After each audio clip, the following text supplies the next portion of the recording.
आखिरकार वही हुआ जिसकी आशंका जताई जा रही थी। इस्लामाबाद में अमेरिका और ईरान के बीच हुई वार्ता पूरी तरह से फ्लॉप साबित हुई और बातचीत फेल हो गई।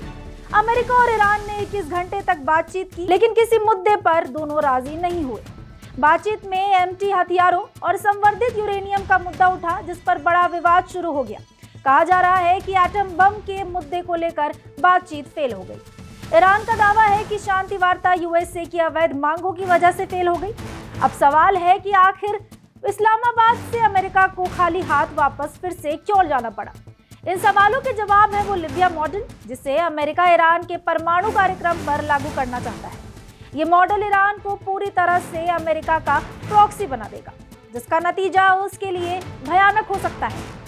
एक ऐसी रणनीति है जिसका मकसद सैन्य बल के बजाय कूटनीतिक दबाव के जरिए तेहरान की परमाणु क्षमताओं को खत्म करना है। हाल ही में अमेरिकी राष्ट्रपति डोनाल्ड ट्रंप से मुलाकात के बाद इजराइल के प्रधानमंत्री बेंजामिन नेतन्याहू ने मीडिया से कहा कि वो ईरान के साथ 2003 में लिबिया के साथ हुए समझौते जैसा ही एक समझौता करना चाहते हैं। इसी समझौते के तहत लिबिया ने अपने परमाणु कार्यक्रम को पूरी तरह और हमेशा के लिए खत्म कर दिया था।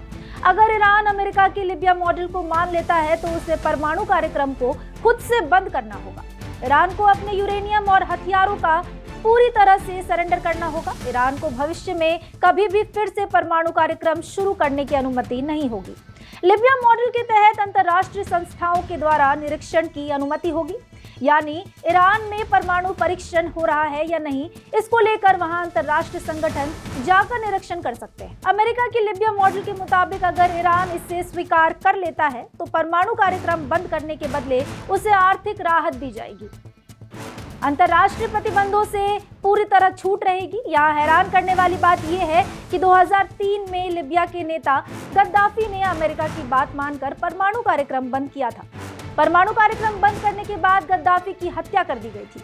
गद्दाफी के करीबियों ने माना कि परमाणु कार्यक्रम को बंद करना गद्दाफी की गलती थी। फिलहाल इस खबर में इतना ही। ऐसी खबरों के लिए देखते रहिए भारत एक्सप्रेस।